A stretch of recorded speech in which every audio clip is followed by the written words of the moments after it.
All right. Good morning, everybody. Early morning Bitcoin or crypto talk. Bitcoin Brandon from Los Angeles, California, this Sunday morning.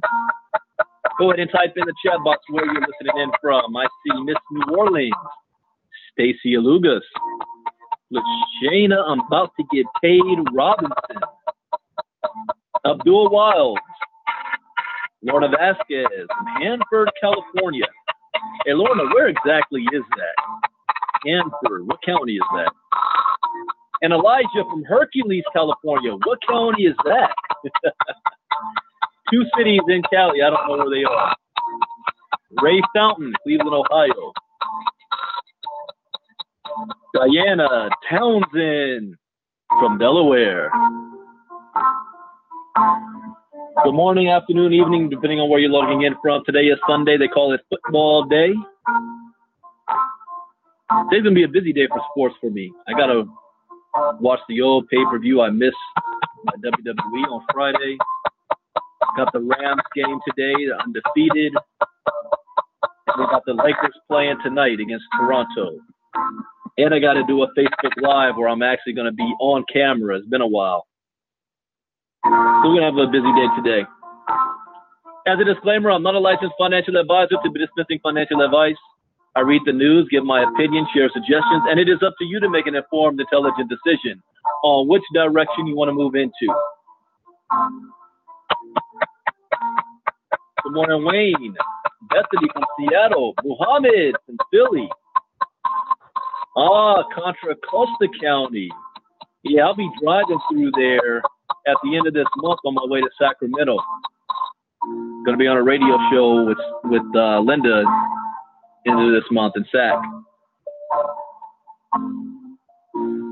Isaim is from Morocco. Have you heard from him? I haven't heard from him yet.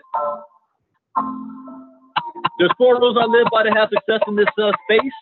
Rule number 1, crypto education is key. It is everything. Rule number 2, never invest money you cannot afford to lose. Rule number 3, always get your return on investment back as fast as possible. And rule number 4, where do you see yourself in 30 days, 6 months, 3 months, a year from now? What are you willing to do to make it happen?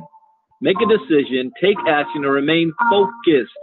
Do not get distracted. There's so many things you can be doing in this space. You have limited resources.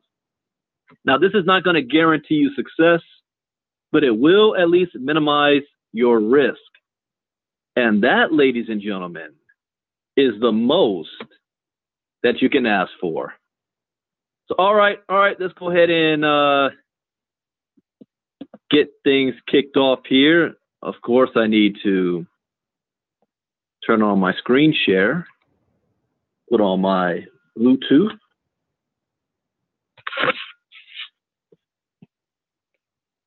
This is a bright new day. We're now coming into our first full week of November. You know what that means? We have less than 60 days in the year. Less than 60 days. See, things happen very, very fast. Time goes by fast. We don't have time to play. That's why I did my New Year's resolution last month, so that when we go into 2019, we're on a sprint. And you know, later I'm going to do a Facebook Live. And it's going to be a little bit taking what we did in Philly. Why you should care. Meaning, why should you get involved with crypto? Why should you even care about it? And I'm going to make some predictions for 2019. And I'm going to do it on a Facebook Live because I want history to record it, because 1 year from now, Facebook always brings up your old stuff. And so I want to see 1 year from now how accurate that I am. So first and foremost, we're gonna kick off how to explain Bitcoin to anyone and everyone. How to explain Bitcoin to anyone and everyone. Have you ever had a hard time trying to explain Bitcoin to anybody? I mean, at the beginning, it might be a little bit difficult trying to explain it. Once you get educated, I mean, this rolls off your tongue like nothing. What's going on, Moshe Frazier? Moshe, I thought I heard when I was in Philly, is that a Tesla you got? I thought I saw your picture. I think I saw your car. All right, anyways. Bitcoin is everywhere today, and yet very few understand what it is. To put it in simple terms, Bitcoin is like the ray stones in the Yap Islands. Thinking about how one can compare Bitcoins to stones? Well, even I thought so. Let me first tell you the story of ray stones and the Yap Island. Maybe then you will be able to relate to what I am saying. There is an island nation in South Pacific by name Yap, and it uses ray stones as money. Ray stones are huge circular discs made out of carved limestone with a hole in the middle. The stones can be as big as up to 12 feet in diameter, and the smallest can be as little as 1.4 inches in diameter. It can weigh up to 8,800 pounds. But nobody wants to carry it around, and neither it is possible to do it every time a transaction is carried out. Well, you must be thinking, when no one wants to carry it around, how is it used in trade or transaction as money? I will answer that in a minute, but before that, one should ask why they are regarded as money and from where they come from. So you see the image of these ray stones, or rye stones. I'll say ray. Ray stones were brought from other islands, which were as far as New Guinea, and their value is derived from its size and age. Wow. Size and age. The Yap residents historically started valuing ray because it was difficult to find them anywhere in Yap, and the ray discs looked like quartz as the shiniest object available around that time. Hence, the Yapese people started using ray stones as money, as no more discs could be produced or imported. And if even someone tried it will involve cost and effort, which will give value to the stone. Hence, it became the preferred form of money due to its rarity on Yap Island. Oh, yeah, let me stop right there. You guys hear a couple things there?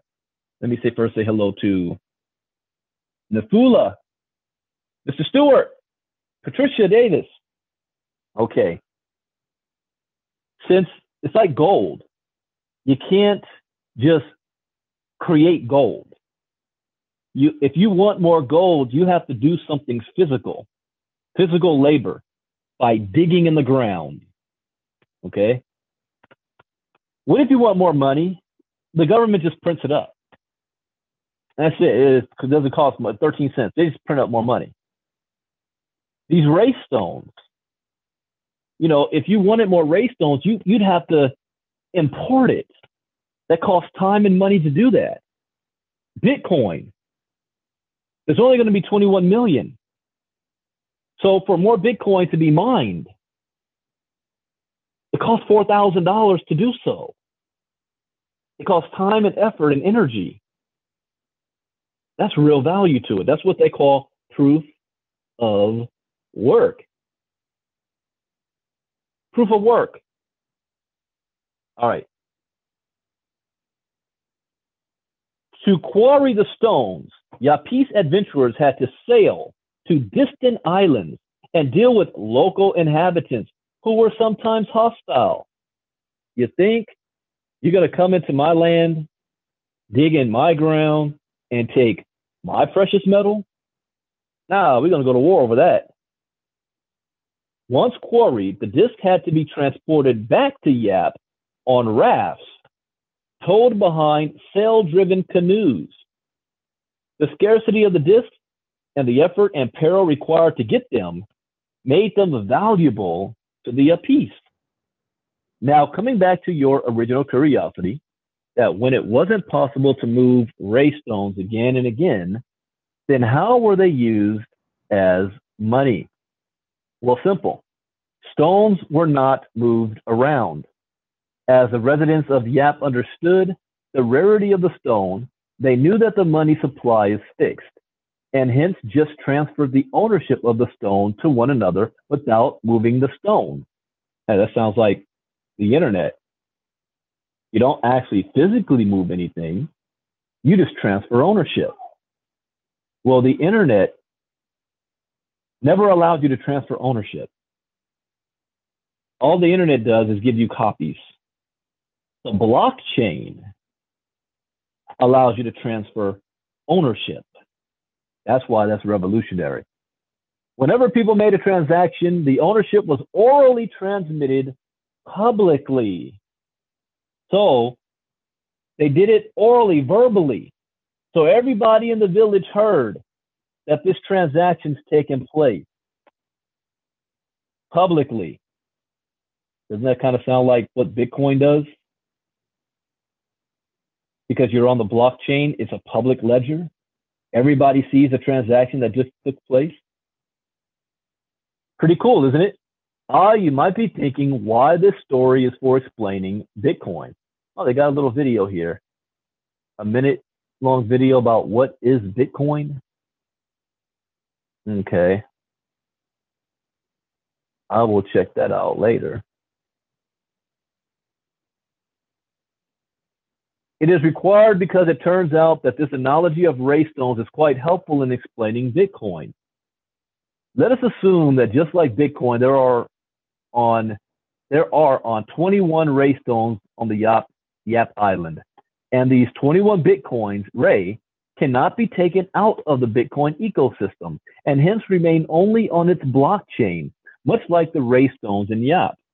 Good morning, Tina. And while transactions merely are 21 Bitcoin ray change their ownership from one person to another, and the change of ownership is broadcasted to Bitcoin's network, which then records it. But I know some of you who have used Bitcoin might argue that Bitcoin moves from one address to another. Well, the irony is that it doesn't. And change of address means a change of ownership. I know some of you might be wondering how new Bitcoins are introduced to the system. Well, to find out new ray stones, one needs to work hard and go out on an adventure by putting in one's resources and time. In Bitcoin's realm, this is called Bitcoin mining. I will not go deep into Bitcoin mining because it is a separate topic altogether. You know, I'm just thinking the last couple of months, I've never gone deep into what actually Bitcoin mining was. Would you guys like to hear maybe a Facebook Live just dedicated to mining? what mining is and how important it is. I mean, we've got videos on our KGX portal about mining. But I think maybe a live to explain the mining process would help, especially since we're mining green. That's what I say when people ask, when they get a green machine, how much money am I going to make? They're missing the whole point. It's not about how much money you're going to make. It's how many coins are you going to mine? That's the real question. Why is that important? Because once you've mined those coins, the money you make, it depends on when you decide to sell them. If and when. I mean, Satoshi Nakamoto's site or his Bitcoin wallet still has over 1 million Bitcoin. Now, I'm gonna equate this to green for a second here, okay? 1 million Bitcoin that he's mined in the early days when Bitcoin was worth pennies, if that. So at the time, 1 million Bitcoin. Let's do the math. Pull up the calculator. I know I'm going off on a tangent, but it happens. 1 million Bitcoin times 2 cents, because at one time Bitcoin was worth 2 cents. That's $20,000. That ain't bad, is it? 2 cents. That's what it was when he had 1 million Bitcoin, but he didn't sell his Bitcoin. So if he sold his Bitcoin, then he would have made $20,000. But he held on to them. What if he were to sell them today? Oops. 1 million Bitcoin times $6,300. That's $6.3 billion. The same machine mined those coins, those million coins. So the question is not how much money am I going to make? Because had he sold those coins back then, that's 20,000. Selling them today, that's 6.3 billion. What if he sold it last December? 1 million times $19,300. That's $19.3 billion worth. See, he still has the same amount of coins. The only thing that changed was the value of the coin. So when you're mining green, you need to keep this in mind. The amount of coins you have is that's constant. But what changes is the value of the coin, and how much money you make depends on when you decide to sell that coin. So since this puts a big smile on my face, let's play with numbers with green. Let's say you have 1 million green coins that one machine mined, 1 million coins. And let's say it hits the exchange at 2 cents. Again, you have $20,000 worth of coins. Now, what did you spend? $3,750. So let's subtract that.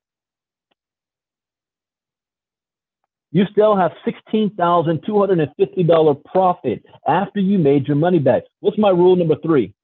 Always make your money back. So one strategy is, as soon as it hits the exchange, hey, sell enough coin to make your money back. You don't have to. You can sit on it if you want.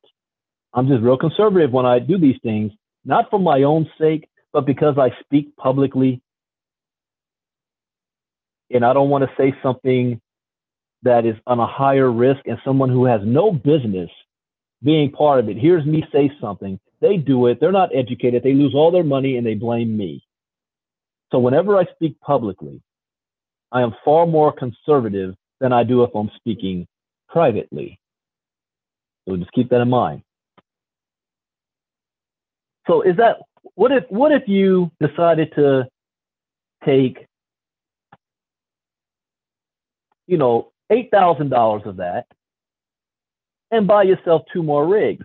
So let's subtract $8,000. You're still left with $8,250 profit, and you bought 2 more mining rigs. Now, do you pull out $8,250 and go spend it? No. You sit on it. Let those coins grow. But let's get back to that million coin mark again. And you don't sell when it's at 2 cents. You sit there and you wait. And you wait till it goes to maybe 15 cents.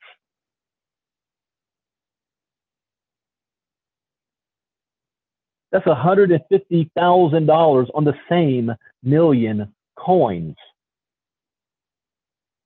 You guys get the picture here? I mean, if it goes to 50 cents, that's $500,000. If it goes to $1, that's $1 million. That's just one machine.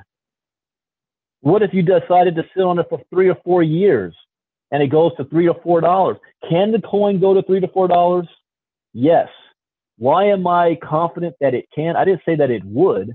Why am I confident that it can? Well, if you know how to read CoinMarketCap and you look at CoinMarketCap, a coin similar in size, Ripple, with 40 billion in current circulating supply, that's at right now at 46 cents. At its height, I'm going way off on tangent here, but let's flow with it. At its height, it was $3.71. If you can get it right on it. But it was $3.71 when the entire coin market cap was at about over $900 billion. Ripple's market cap was 141 million of that. You know what it is right now? 18. There's a difference. So, well, that's 18 million USD market cap. I'm sorry, not 18 million, 18 billion market cap. So at one point, Ripple's market cap was 141 billion. Today it's 18 billion. Why did it get so high? Because the entire market cap rose. So when this gets back to 900 billion, then Ripple's going to get back over $3 a coin. What do you think is going to happen to green? Green's going to go up $2, $3, $4 a coin. So now let's go back. Let's just say it does hit $3 a coin. And it takes a couple of years to do that. Well, that's $3 million worth on that one machine. So somebody that sold all their coins on day one and got 20 grand, or someone who waited 3 to 4 years and gets 3 million. And that is completely up to you. It is your responsibility at that point. I'm going to talk more in detail in Chicago, for those that's going to be there in Chicago, about this privately. All right, let's get back to the article here. I mean, we're at the end. I'll finish this. And just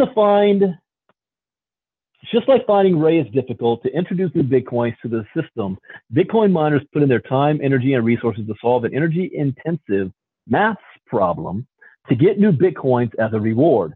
That's all from my side. Now you know Bitcoins better than anyone else, so don't hesitate to explain.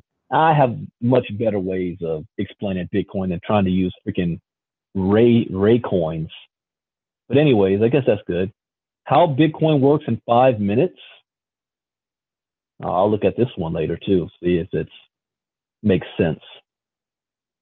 Okay, last article up for today. Student turns 5K into 800,000 trading crypto. We've heard stories like that, but now owes 400K in taxes.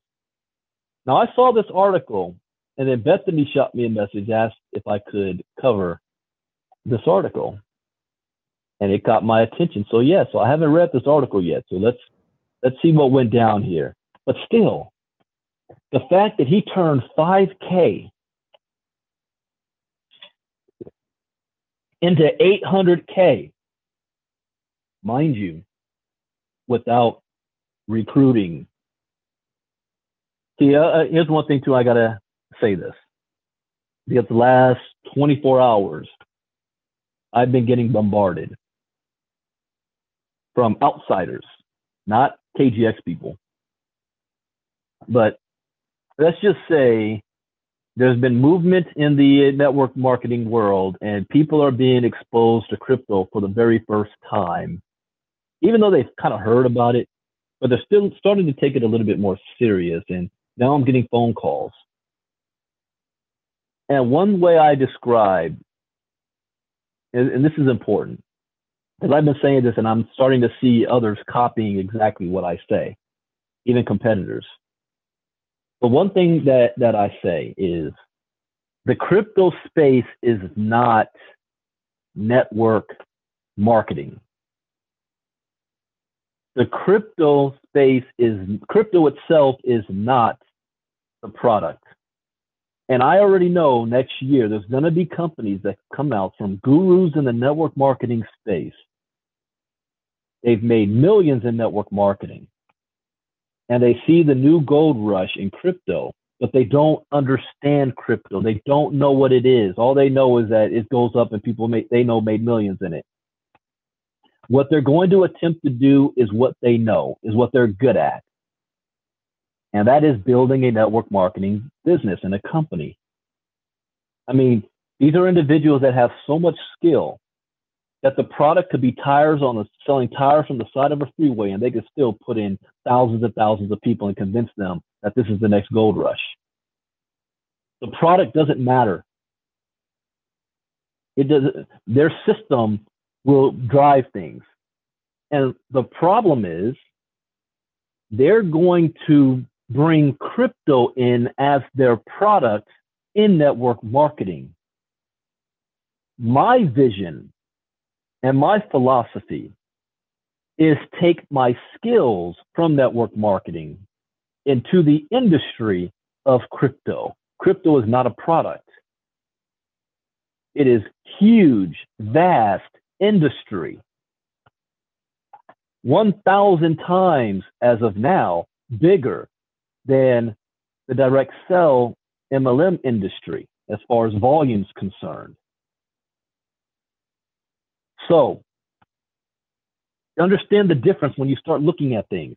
When you see new companies pop up, is this company using its networking as bringing crypto in as a product on a network marketing company, or are they using their networking skills as an affiliate in the crypto space? That's what I do, because my goal here is not to build the biggest, baddest, with the most reps business. Recruiting, that's not my goal. I retired from MLM for a reason. My goal is to teach as many people as possible how to become investors and using the network marketing side as a way to raise funds so that you can invest with, not try to live off of. Not trying to, how many people can I recruit so I can live? No. How many people would it take for me to have on the affiliate side to earn enough money so that I can invest in big deals and other things outside of KGX? Another difference when people are going to ask me, and one thing I definitely share this, is that there is no such thing as you can only do or be a part of one thing. This is crypto, which means there's going to be opportunities to invest in many different investment opportunities. I didn't say recruit. I said invest. And if any of these other opportunities do have an affiliate or recruiting side, do not cross-recruit. You can invest, but don't cross-recruit. Don't be trying to sign people up from one deal into another deal. This is where you're letting your money work for you. There are no restrictions in the crypto world. This is not traditional network marketing in the sense where they say, you know, you can't ride two horses with one ass. And I'm only saying this because I know the people who's going to listen to this, they're not on here live. They wait till my live is over, and then they listen because they don't want me to know that they're on. A lot of them are haters. That's okay. But I wanted to at least make sure that my point and my philosophy and how I see things and how I operate is public knowledge. The vehicle that I ride with is called KGX. My investment portfolio is going to be vast in and outside of KGX. But why KGX on another sense is that, you know, we've been here, it will be almost a year and a couple of months in the crypto space. That's rare in the United States because we've got the legal representation backing us. But anyways, what does that have to do with this article?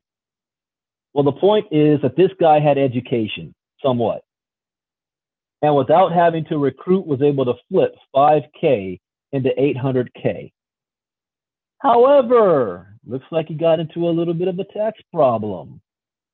He now owes 400K in taxes. Now, it wouldn't be a problem if he didn't spend all his money. But did he? I don't know. Let's take a look. One college student turned his 5K investment into 800K, 880K. But now says trading ruined his life as he's facing 400K in cryptocurrency taxes. Remember what I always say? Pay your taxes. Pay your taxes.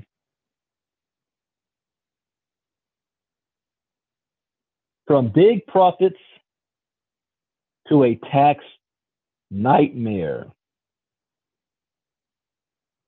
An anonymous college student recently posted on Reddit to solicit advice about what to do while they face a massive tax bill in the wake of cryptocurrency trading. Now, there's a number of factors here. I'm curious as to how did the government know he made $800,000 trading? How did they know that? What did he do? According to the Post, the student who lives in California, here we already know why. I already know what's about to happen. He put $5,000 into Coinbase last year after a friend said they were investing in Ethereum. After hitting 10 times altcoin Sipple, altcoins, what in the world is that? The college crypto trader eventually turned the 5K investment all the way up to an $880,000 portfolio in December 2017. Again, how does the IRS know he made $880,000? Only if he was putting all those coins back into Coinbase. That's the dumbest thing. Okay, I will say this. Again, I'm not a licensed financial advisor. Coinbase is only and should only be used for a beginner just getting their foot wet in the crypto space because it's easy for them to get Bitcoin. You should not use Coinbase as a wallet holder for yourself. You should not use Coinbase to transfer money back into your bank account. If anything, use BitPay, pull out cash from the ATM, and then deposit that cash into your bank account. A little birdie told me. I'm not giving any advice. I just heard. Big downturns with digital currency prices and gambling, and more than a few bad ICOs to start 2018, has led to a current portfolio value of 125K. Okay, he still flipped, even with a downturn and bad choices, he still went from $5,000 to $125,000 in a year. However, here we go. The clueless college kid now worries if their life is over because they are facing an estimated 2017 tax liability of around $400K. Didn't know about cryptocurrency taxes? Hey, you know what the law is. Just because you are ignorant of the law does not dismiss you from the law. In the post, the student admits they neglected to allocate money for taxes because they really never do teach this stuff. So let's go back to rule number 1. If you're going to come into the crypto space, cryptocurrency education is key. It is everything. So the post came with an accompanying link to the 1099K Coinbase reported in the spring. Okay, pay attention to this. See what the saying is, and I even know I will run into this problem with one of my accounts. It's not Coinbase, but it's Uphold, because one of my businesses, and I did it specifically for tax purposes, I know, like for KGX, for example, I'm going to get a 1099. I know that Uphold is going to also deliver a 1099 to the IRS. Therefore, they know, as when it comes to that account, how much Bitcoin that I've been moving back and forth. This is also why I state you never have all of your coins in the same wallet. I only did that move so that it can match what's going on with KGX that I'm getting my 1099, so that I won't be forced to show any other wallets I may have, because these things match up. So the first thing the IRS is going to say, where's the money? Where'd the money go? Where did it come from? Anyways, let me not talk more about that. Okay. 1099 says form 1099K payment card and third-party network transactions. Oh, wow. They've got this down. $592,700 gross amount payment. This is from Coinbase. June, 11,688. July, 71,000. August, 41,000. September, 71,000. October, 32,000. This dude was pulling 6 figures a month. November, 155,000. December, 207,000. That's when Bitcoin really shot up. So, according to the student, all of the activity was crypto to crypto trades. And they did not ever cash out to fiat and transfer any USD into my bank accounts from these tradings. Doesn't matter. That's what I said. See, this is before the SEC made any determination about what Bitcoin is or isn't, and the FTC. There's 5 ways they can tax you. Number 1, the moment you buy Bitcoin. Number 2, when you move Bitcoin around. Number 3, when Bitcoin goes up in value, just because you're holding on to the Bitcoin. Number 4, when you move that Bitcoin into your debit account, meaning your bank. And anytime you sell it and trade on it. That's 5 ways the IRS can tax you. So how did they tax him here? Just from holding the Bitcoin. He never pulled out the profit. But because the price of Bitcoin dropped, the value of it dropped, he doesn't have that much money anymore. This is, and I see this is going to be a huge court case. If I was him, I'd get a lawyer and say, look, he never pulled that money out. The value of the coin dropped. So if you're going to charge him taxes, then it should also be adjusted for a loss. So if he, he's just clueless, because what he can do is say, yeah, but I operated at a loss. All right. You want to say I had 880,000. I'm also putting in a loss of 80%. So he shouldn't be paying no $400,000 in taxes. But he's clueless. Okay. Writing under a throwaway account, the college student asked the Reddit community for advice because they have not paid any taxes or filed returns for 2017 and are working a 12-hour part-time job at Barnes & Noble. This kid went from $5,000 to $880,000 and now working a 12-hour part-time job at Barnes & Noble to get back on that computer and start trading. Comments on the post were a mixture of pragmatic and grim. One person recommended to get a tax professional and stop wasting time trying to get free advice. That's true. Another user who said they have done a number of cryptocurrency returns said the situation would not be a high point in your life, but you will get through it, or whatever. They recommended to stay away from questionable accounting methods and to work with an accountant to file a tax return ASAP, with a suggestion to possibly work out an installment agreement or an offering compromise with relevant authorities. Crypto taxation is a tricky subject. Navigating through taxes when it comes to buying and selling cryptocurrencies has been a contentious talking point. In April, Tom Lee of Fundstrat Global Advisors estimated a massive crypto sell-off by the middle of the month would likely lead to a capital gains tax bill of $25 billion for those in the United States.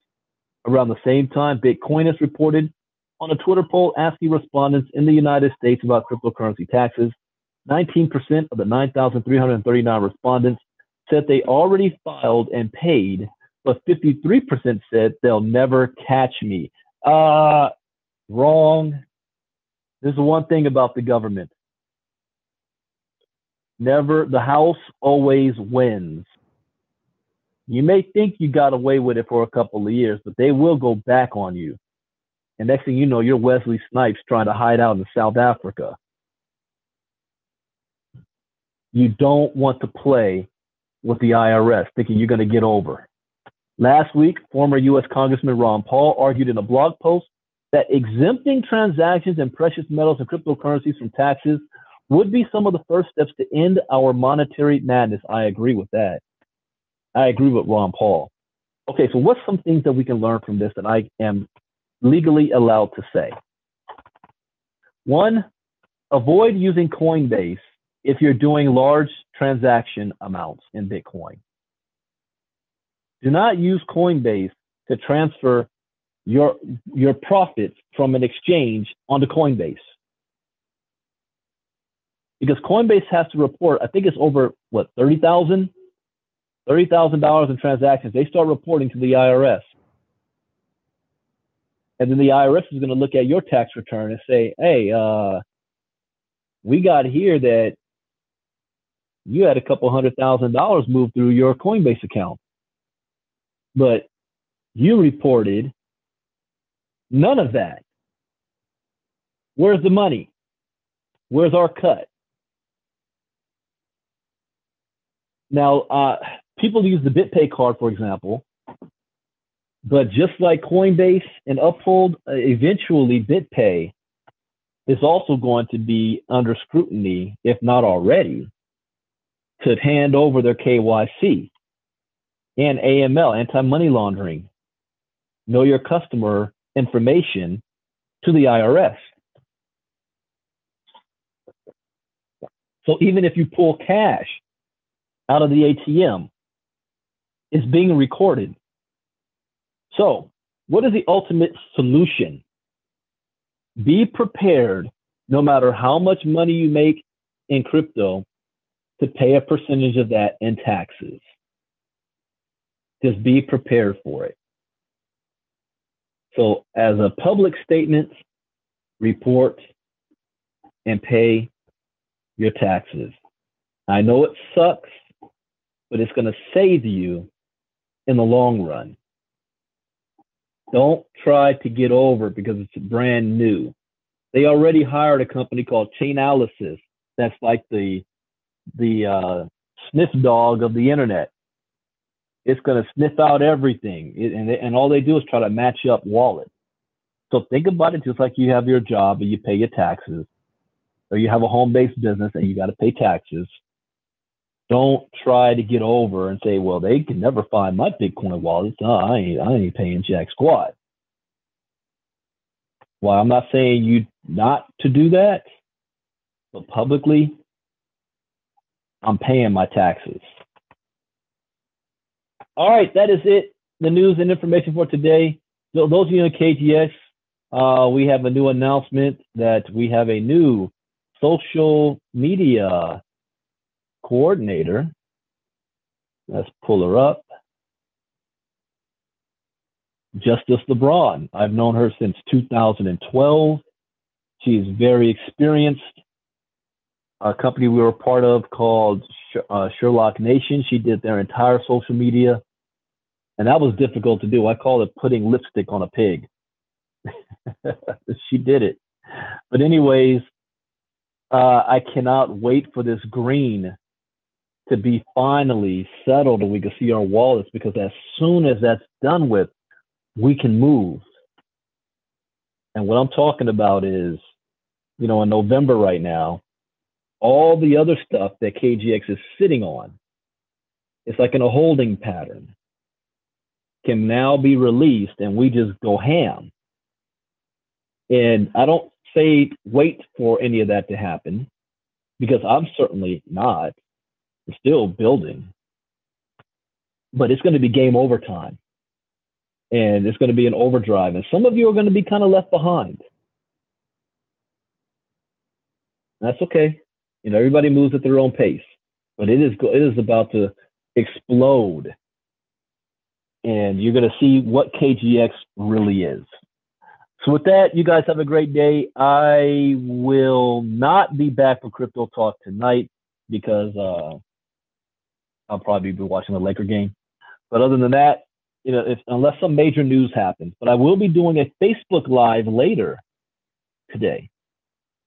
And we're gonna talk about green. We're gonna talk about the future, 2019, and why you should care.